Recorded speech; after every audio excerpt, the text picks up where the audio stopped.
Hello à tous, nous allons aujourd'hui aborder un point capital d'AutoCAD qu'il faut impérativement maîtriser. Et ce point, ce sont les calques. Exactement comme dans plein d'autres logiciels, eh bien AutoCAD va tourner autour d'un système de calques. Ces calques vont vous permettre de ranger des éléments dans des entités, ces fameux calques, que vous allez ensuite pouvoir cacher, montrer, imprimer dans certaines couleurs, de manière plus épaisse ou pas. Bref, il s'agit de la base d'AutoCAD. Le bon usage des calques vous permet d'avoir des fichiers relativement complexes que vous allez ensuite pouvoir gérer très facilement. Et à partir d'un seul plan, tel que celui-ci, vous pouvez largement vous imaginer superposer un très grand nombre de calques.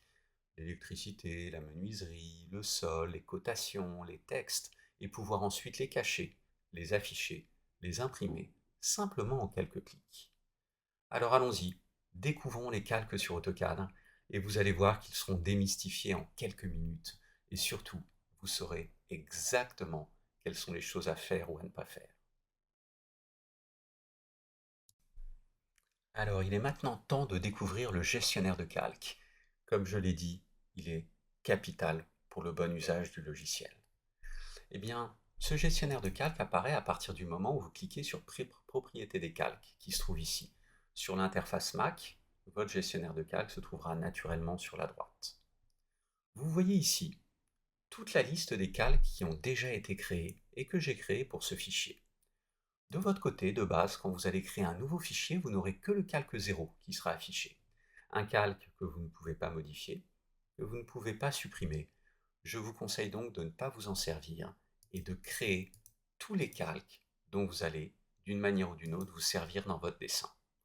Voilà un petit exemple avec, comme vous pouvez le remarquer, des initiales que j'ai mis devant chaque nom de calque pour pouvoir plus facilement les retrouver. En effet, quand vous travaillerez sur des fichiers un peu complexes avec beaucoup d'intervenants, eh bien il risque d'y avoir chacun qui a créé ses propres calques avec ses propres noms. Le fait d'avoir vos initiales vous permet de tous les avoir de manière relativement condensée et donc de pouvoir plus facilement vous y retrouver. Première chose, comment crée-t-on un nouveau calque sur AutoCAD?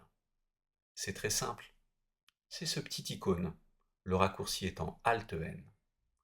Quand vous cliquez dessus, vous voyez qu'il vous crée un calque. J'ai déjà un calque 1, il me crée un calque 2. Je reclique dessus, j'aurai un calque 3, etc. Impératif, nommez vos calques.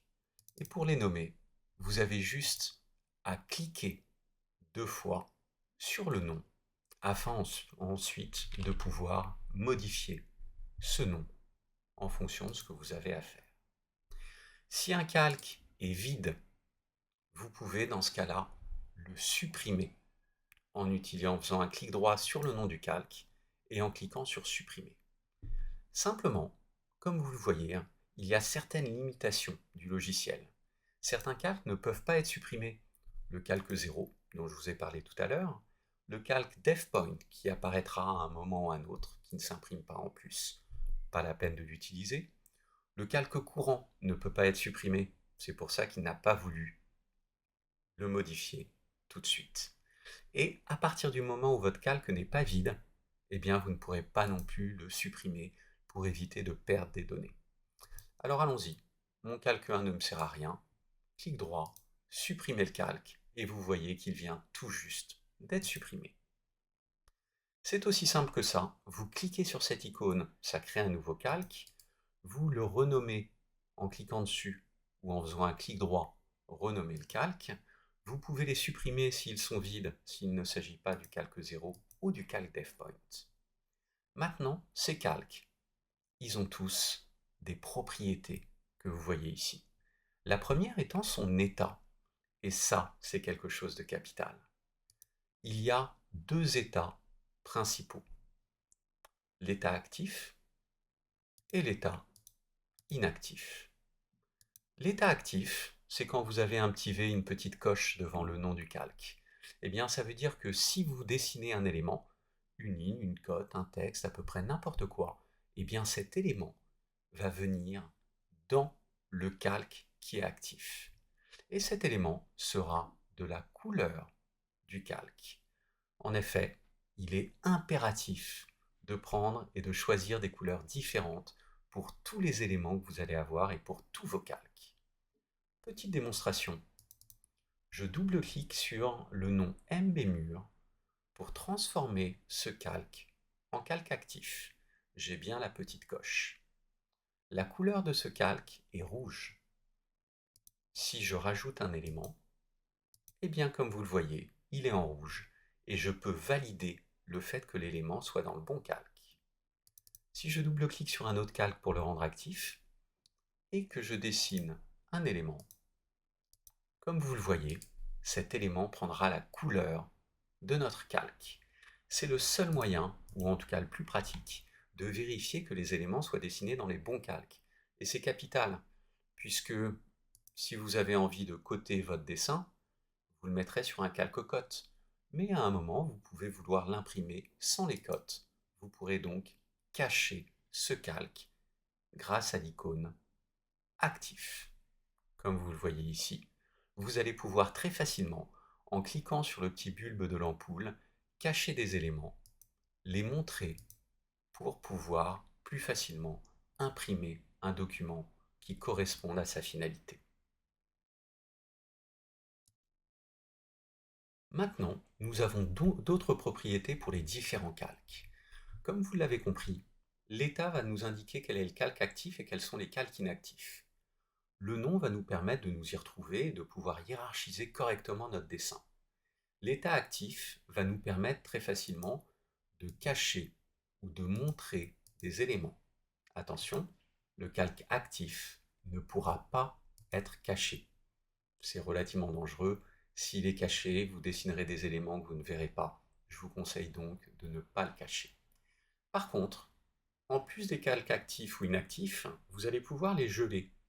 C'est un deuxième moyen de cacher des informations. Regardez, je peux geler le calque. Il disparaît. Tous les éléments qui sont dessus disparaissent. Ça nous donne simplement deux moyens de cacher ou de montrer nos éléments et on pourra jouer sur les deux. Continuons avec les propriétés. Hyper important, le verrouillage des calques. Quand vous allez travailler en équipe, quand vous travaillerez sur des gros projets, eh bien vous serez sans doute plusieurs à travailler. Il y aura peut-être des éclairagistes, des menuisiers, des architectes d'intérieur, des scénographes, des muséographes.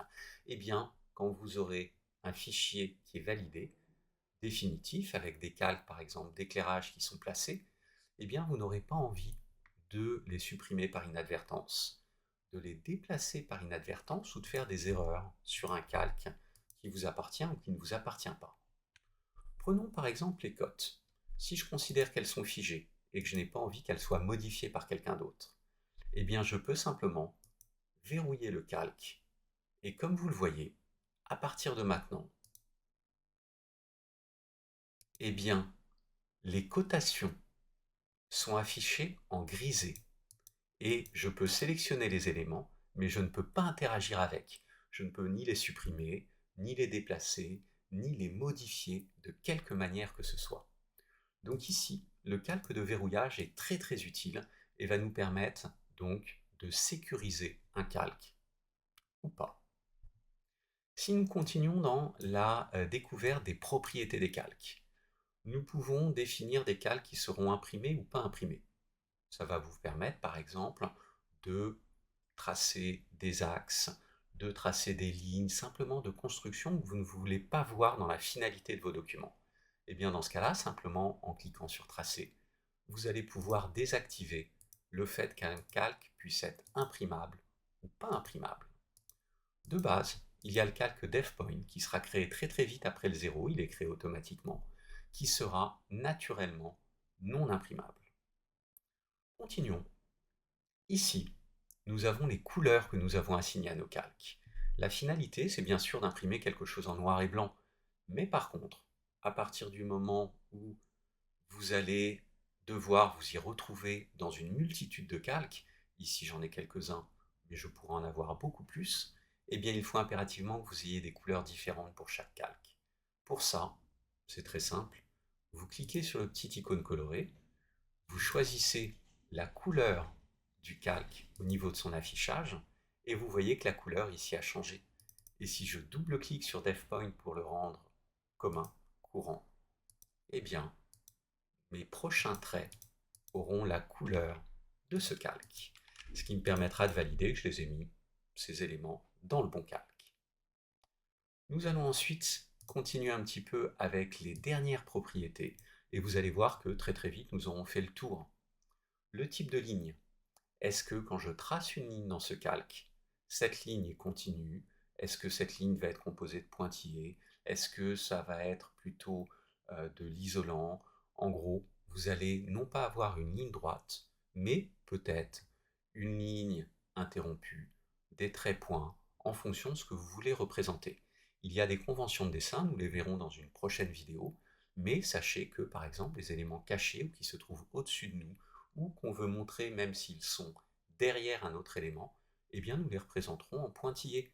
C'est une convention de dessin, et c'est ici, dans type de ligne, que nous allons pouvoir dire à tel calque d'appliquer tel type de ligne plutôt qu'un autre.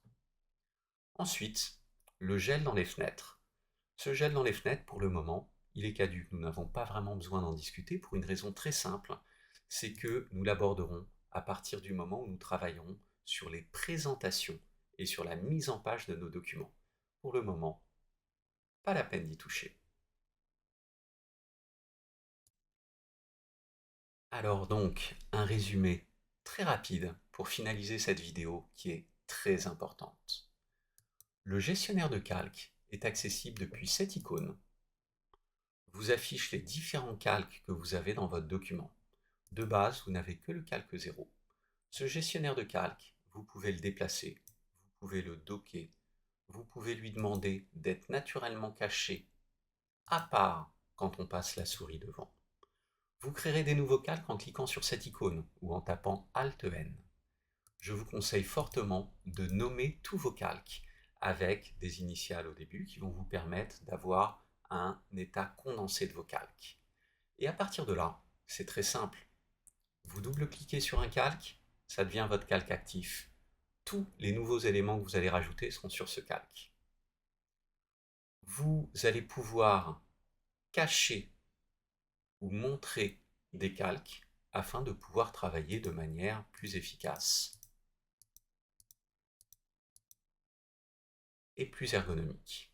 Vous allez aussi pouvoir les geler, qui vous permet d'avoir une deuxième entrée au niveau de ce qui sera vu ou pas vu. Vous allez pouvoir verrouiller les calques aussi. Vous pensez qu'une partie est finalisée, vous ne voulez pas supprimer ou modifier un élément par inadvertance, vous allez la verrouiller. Vous allez pouvoir indiquer à AutoCAD des calques qui ne seront pas imprimables. Vous devrez choisir des couleurs différentes pour tous les calques, afin d'être sûr de ne pas mettre des éléments dans des calques qui ne sont pas les bons. Je vous rassure, je vous montrerai dans les propriétés comment modifier un élément de calque. Une fois que vous aurez fait un choix, il n'est bien sûr pas définitif. Le type de ligne qui se trouve ici, très simple. Est-ce que quand vous allez tracer une ligne, elle sera continue? Est-ce qu'elle fera des zigzags? Est-ce que ça sera de l'isolant? Est-ce que ce seront des pointillés? C'est ici que vous allez pouvoir choisir le type de ligne et ce sera très simple. Vous aurez juste à cliquer dessus. Et à charger le type de ligne que vous souhaitez utiliser. Et ce sera aussi simple que ça, le nouveau type s'affichera ici, dans la colonne type de ligne. Et ensuite, le gel dans les fenêtres, nous l'aborderons un peu plus tard. Quant à la description, très pratique quand vous faites du travail collaboratif, vous pouvez laisser des instructions ou des données aux personnes qui vont travailler dessus. Est-ce qu'il s'agit d'une ancienne version, d'une version validée, d'éléments que vous avez encore à modifier? Bref, vous pouvez faire énormément de choses avec les calques et il est capital de s'en servir de manière raisonnée. Alors voilà, j'espère que cette vidéo vous a permis de découvrir les calques et le bon usage des calques. Si vous avez aimé, vous pouvez liker. Si vous avez une thématique que vous voulez que j'aborde, eh bien n'hésitez pas à la laisser en commentaire. Et je vous souhaite une excellente journée à tous.